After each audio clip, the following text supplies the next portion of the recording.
and I wanted to share some awesome action tips that are in the book. And she's talking about your why. Like, why are you here? Like, why are you getting started? And everybody needs a why that makes you cry.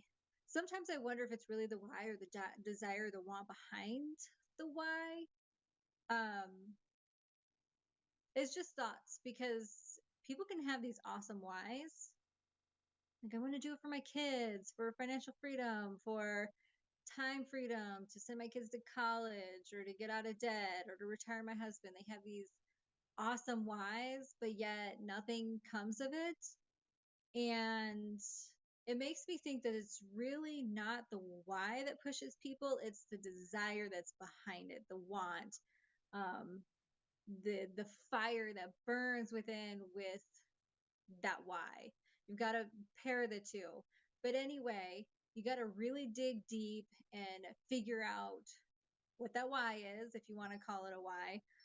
But like I was saying, I wanted to share a couple of questions that she posed in this book, and I want to share them with you, because if you are struggling, or if you're starting a business or trying to lose weight or whatever it may be, these questions can probably help you. They may just need to be tweaked a little bit to suit you and your needs, but I wanted to share.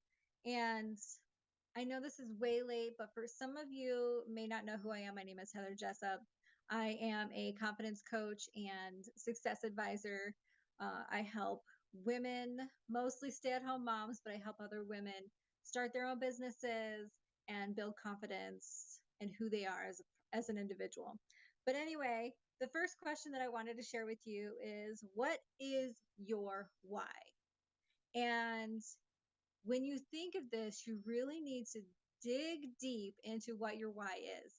Um, so if you want financial freedom, why do you want financial freedom? Well, so you have more choices. Why do you want more choices in your financial freedom? So you can take your kids on more vacations. Well, why do you want to take your kids on more vacations? And that could lead to, it depends on who the person is as to what the answer is going to be. Jumbling my words here. But maybe you want to take your kids on more vacations because that was something that you didn't have as a child yourself. I did not. I need to stop doing the whole finger thing. Anyway, so dig deep and ask yourself. Some people go 5 levels deep or 7 levels deep, and that's simply when you come up with a why.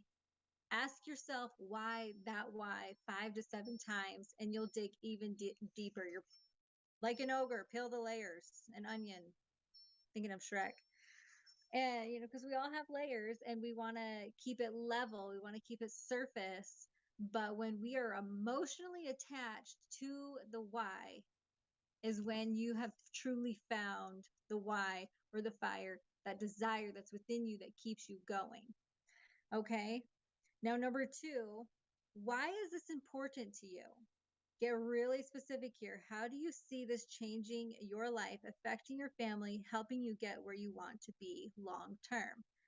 Now, for me, I want my why is to gain a little bit more independence. I am a very independent individual, and I've been very dependent on my husband for the past 10 years. And for someone like myself who didn't want to be a stay at home mom before having kids, I did after having kids. And I just wanted to throw that out there. I am happy being a stay at home mom. I wouldn't know what to do outside of this world.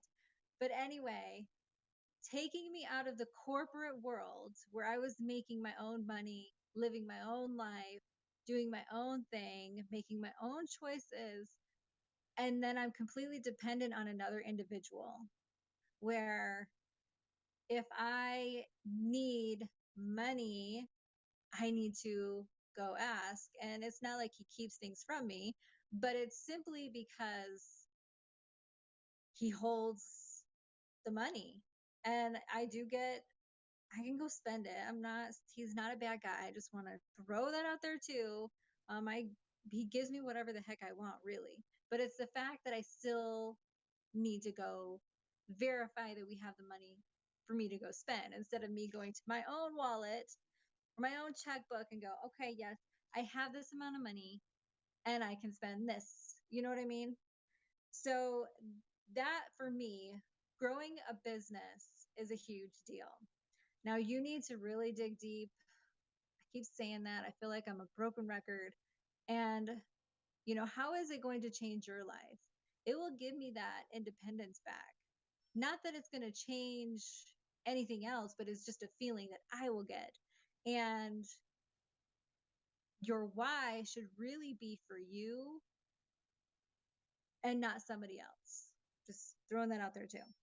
All right. Now, the third question that I wanted to share with you, if you did not achieve your why, so if you didn't get your financial freedom, if you didn't lose weight, didn't gain that independence, didn't get your time freedom, whatever your why is.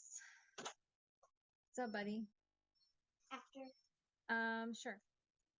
So if you did not get it, what's the pains you'll experience by not getting it? In other words, what's the cost you'll pay in your life by not taking action to build your business or lose your weight or whatever it may be that you want to change?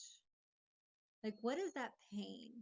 For me, that's still continuing to be dependent on somebody else, which, and maybe, other people may not have this issue, but for me, that's a confidence thing that affects my self-esteem.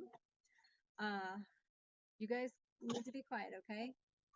And I will never gain, I can. I'm not saying I will never, but it makes it harder for me to feel that confidence and that fire and that independence when I'm relying on somebody else for everything. For everything. Like, I months ago, I told you guys that I bought a subscription to Splendies, which is underwear they send you once a month, right? I had to ask for that. If it were my money, and I wouldn't have to. So that's just my own mental issues that are coming out. But anyway, I want to move on to question number 4, and that is, look ahead 5 years into the future. If you don't achieve your why, where will you be and what will you have given up, all because you didn't follow through and take action on what was important? These are getting deep. They're hitting pain points, and that is the point, because it helps us realize, like, okay, I see this vision and things are all great and I would love to get there. And we just look at the happy go lucky. But when you attach that pain to it, like, ooh, if I don't take action on this, I'm going to still be here. Is that where I want to be right now? Do I still want to be in this situation, this circumstance of being dependent on somebody else or being overweight, whatever it may be that you're struggling with? Do you want to stay there and feel that pain? Because if, how do I word this? Word what? I'm thinking out loud here. If you don't achieve something that you desire, that will be something that you regret for the rest of your life. I think I'm saying that right, because I could have moved on these actions that I am putting in place right now a month ago, 10 months ago, 2 years ago, but I didn't. So I stayed stuck in that place for this long when I didn't have to. It was just putting things in place and taking the steps. Even if you don't know the steps, it's just put one foot in front of the other, and eventually you'll get there. It's that consistency and discipline and just keep pushing forward. But a lot of times we go, oh, that's too hard. And I'm scared, so I'm not going to do it. I would rather stay uncomfortable in my current situation than to get uncomfortable so I can achieve the desires that I want in the future. Hopefully, this makes sense and I'm not just like blowing smoke. But anyway, I want you don't have to tell me what your why is or what you're trying to accomplish. I want you to share with me what life looks like in 5 years. Careful, dude. What life looks like in 5 years if you don't achieve the things that you want to achieve. If you don't get to your why in 5 years, how is that affecting your life? I know this can be deep. Maybe send me a personal message instead of putting it in the comments. That's totally okay if you don't want to share in that aspect. But think about it. And even if you don't share with me, go back, rewatch this, write these questions down, and answer them for yourself because it will make a world of difference in your life. And then what she also suggests to do, and I'll show you the book again in here in a second. Read your answers to these 4 questions every day for 21 days. This will be mind blowing to you and it will put a fire under your butt and get you moving. And again, this book is Get Over Your Damn Self by Romy Neustadt, if you could see that. It's in chapter 2. The end of chapter 2 are these questions if you get this book. She's already put an action in here, and I'm glad I started reading it because this stuff is amazing. It's great for the mind to get you thinking. So if you have any questions about this book or what I've talked about or how you can move forward in the future or any questions at all, I'll be happy to help you. And I'm like, oh, okay, distracting. Do you guys have anything to say? Heather probably does. Nope. Nope, the boys have nothing to add to our little powwow chat here. So you guys have a great day. I want you to be intentional with your time. Take 10, 15 minutes, write these questions down and answer them for yourself. Share if you'd like. I would love to hear what you have to say. And then be intentional with your thoughts because your thoughts create your world. And then be intentional with your heart, my friends, and give love freely. And I love you all. You guys have a great afternoon. Bye.